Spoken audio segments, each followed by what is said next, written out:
Hey there, and welcome to another Yarnspirations tutorial. My name is Brittany from Bee Hooked, and I'll be your guide as we crochet the Polka Dotty crochet hat together right here on Yarnspirations YouTube channel. So rather than work the Polka Dotty crochet hat in a solid color braid along with a multicolored braid, I wanted to experiment a little bit and try two multicolor braids. So what I'll be doing is using the colorway Blueberry as well as olive oil to get the look that you'll see here in the images and throughout the tutorial. Alright, so download your free pattern from yarnspirations.com, grab your supplies, and let's get started.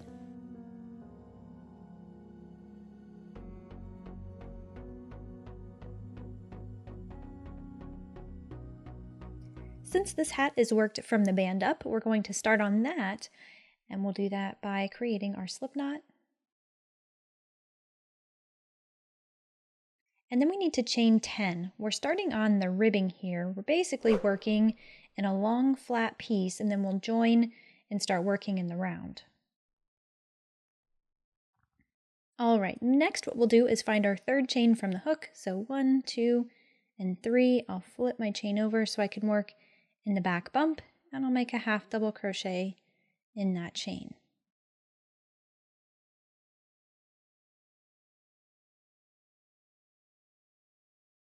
And for this row, it's pretty simple. We're going to make one half double crochet into every chain.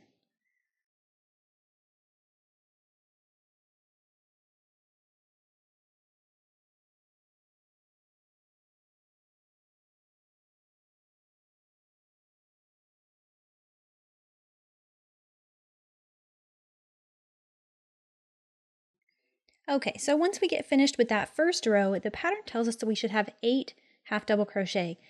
If you count it out, we have 8 half double crochet, and that means this chain 2 at the beginning of the row is not counted as a stitch. Now to start the next row in our repeat, we'll chain 2, turn our work, and then we need to locate that horizontal bar that you see right here in the front. So normally we would work our stitches here in the V up at the top. I'll stick my hook in there. You can see those 2 loops. That's the standard placement. But when we work with half double crochets, we have this horizontal bar in the front, and that's where we're going to work our stitches from here on out. So I'll yarn over, find my first stitch. Again, remember that chain 2 doesn't count as a stitch, so I'm working right here rather than right there. I'll find that horizontal bar. We can see it right there. Insert my hook and make a half double crochet. And then I'll continue that for the rest of the row, keeping in mind that we have a total of 8 stitches. That'll help guide the way.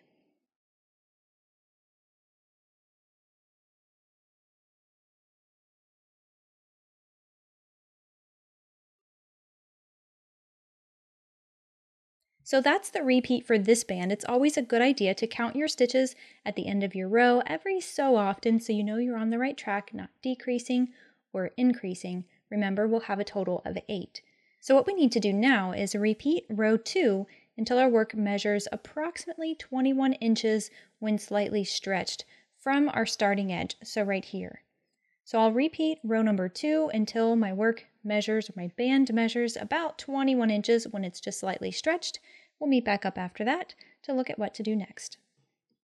Okay, so once you have the full length of your ribbing completed, then what we're going to do is put the 2 ends together, and we're going to single crochet the 2 ends together. Now we need to get ourselves set up so that we can crochet in the normal way that we would. So for me, from this direction over, so I'm situating it like this. Now the first thing I'll do is find the first stitch from this was actually the foundation chain here, and I'm going to stick my hook in that space and then slip stitch. That should join things together, and then I will make 1 slip stitch for every stitch in every foundation chain that we have left over. And the pattern says that we should work in the back loops only, so I'll flip it up so you can see this is the V for this side. I'll work just in that back loop, and then again looking at this foundation side, working in that back loop and slip stitch. And I'll repeat this for every one of my stitches.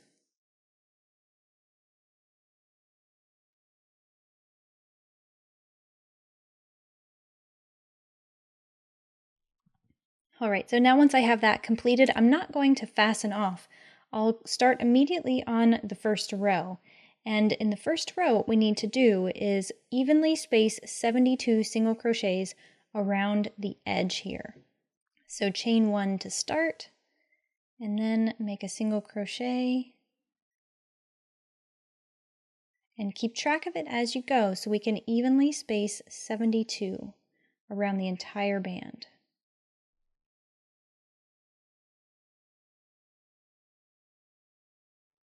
Now once you have your 72 single crochet, we're going to find that first single crochet we made, join with a slip stitch there. Now from here on out, we're going to be doing some color work. So before I show you the technique of how you're going to basically work with 2 colors of yarn at the same time, let's first have a look at the diagram so you know what you're supposed to do before we try to tackle it. So locate the diagram on page 2 of your pattern. You'll find it right here. Now you would probably think that with an intricate color pattern or something that looks this intricate that we would have a big complicated diagram. But the great thing about this pattern is that it's just an 8-stitch repeat that we see there. So that means that we're working the color pattern over a total of 8 stitches and then 20 rows. Now if you've never worked with diagrams before, don't worry, they're not as complicated as they look. The most important thing for you to know is that each one of these blocks that you see corresponds to 1 stitch. And since it's color-coded for us, we're just using that to guide our hands and to know which color we're actually working with. Now don't worry, we'll get into the technique of how you switch the yarn, but first I want you to have a clear understanding of how this diagram works. So as we go through the first row, you'll just direct your attention right there. We're going to work 1, 2, 3, and 4 stitches in contrast color A, followed by 3 stitches in contrast B, and 1 stitch in contrast A. Then once we finish that row, we're going to repeat from that same starting point. So this same block right there, we'll do 4 in A, 3 in B, 1 in A, 4 in A, 3 in B, 1 in A, and so on. So that is the repeat for the first row. Then as you progress to row number 2, we're going to start in the same point. So right here, we're working in the same direction on the diagram. So in our case here, from right to left, because we're working in rounds, and if you're a right-handed crocheter, this is going to be applicable for you. You'll start the diagram always on the right side, progress to the left side as you work your repeat. All right, so now with that out of the way, let's see how to change colors as we're working through this diagram. All right, so with that all in mind, we are keeping track of a couple different things, those rows within our diagram and the repeat from around the hat. So first of all, we're going to chain 1, and we're not actually counting this chain 1 as a stitch because the instructions tell us to join with a slip stitch to the first single crochet and not the chain 1. That's how I know that to be the case. So when I make my first single crochet, I'll put it in the same spot where my chain 1 is coming from, or basically where I just made that slip stitch. So we need 4 single crochets in this first color.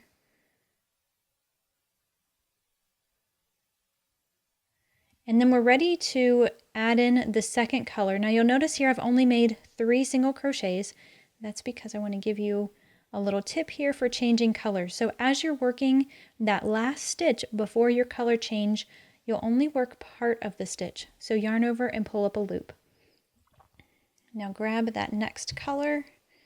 I'm just going to flip it over, give myself a little tail there. Place that loop on my hook. And what that does is it finishes off that 4th stitch. So if we look, we have 1, 2, 3, and 4 stitches in that blue colorway. And then I'm ready to continue.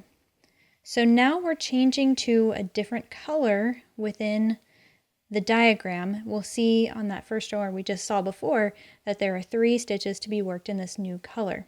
So I'll make 3 single crochets in the new color. And you'll notice what I'm doing here in the background, and this stitch is a little loose because that's where my tail is. I am not working over this color right here, this first color. What I plan to do is use floats. Now because this hat is not reversible, right? We're only going to wear it one way. The floats won't be seen.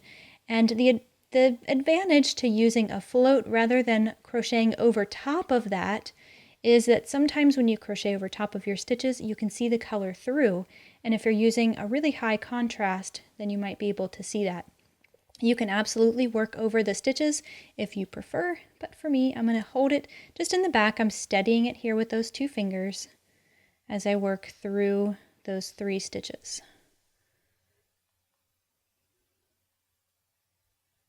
Now remember, on the last stitch before you make your transition, we're going to just work it halfway. So I've got 2, I've started on my 3rd, I'm going to drop that color, pick up the strand from my previous, and then use that to yarn over and pull through those 2 stitches.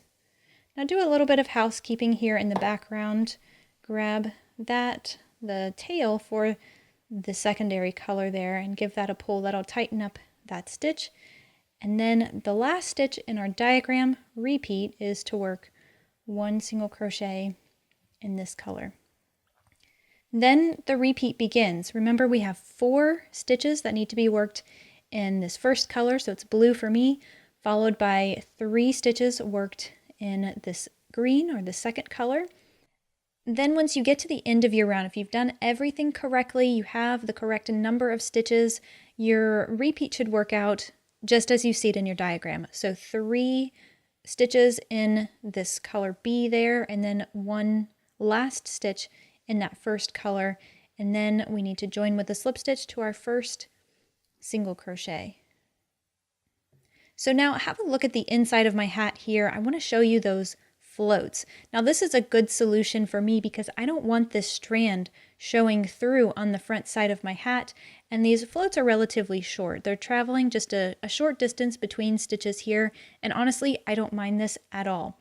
So if you would like to continue on with these floats, your work should look something like this.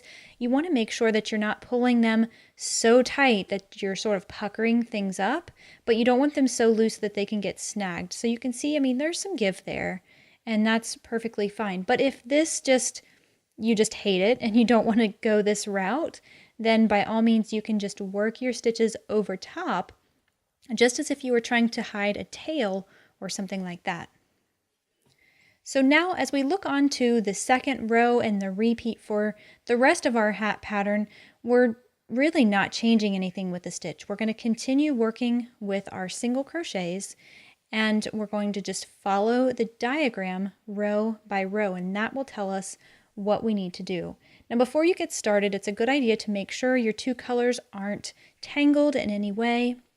And I'll move on here to this second row. I will chain 1, and then the diagram for row 2 says I need to make 3 single crochets in the first color. Again, I'm stopping on that last one halfway so I can pick up my yarn and begin with this second color. So that's all there is to it. So now I've worked up that color repeat all the way through round 18, and round 19 we need to do something a little different. We're still keeping track of our color pattern repeat and working through that. I'm at the very beginning of my row. I worked through my first 4 stitches, and now I'm ready to change colors. So I'm just going to do that very quickly.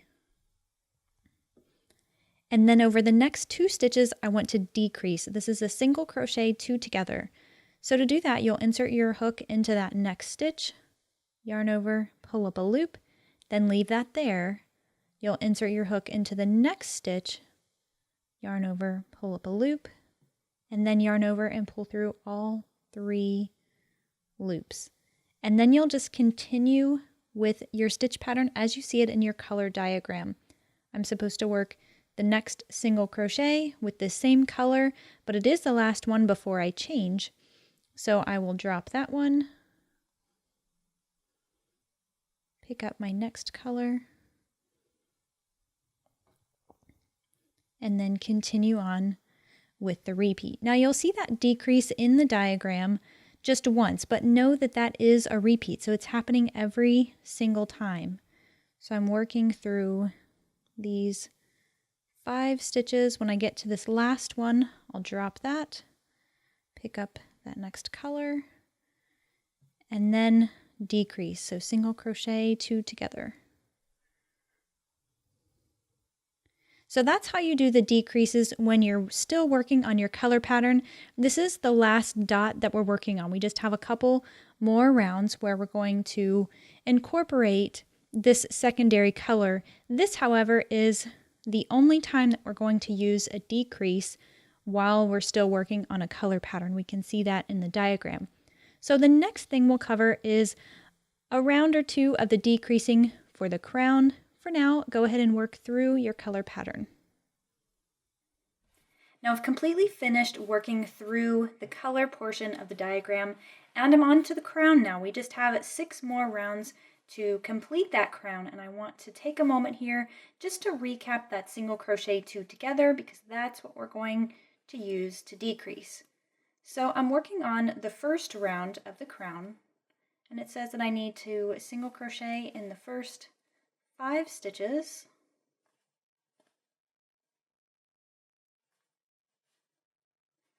and then single crochet 2 together for the decrease, and then repeat.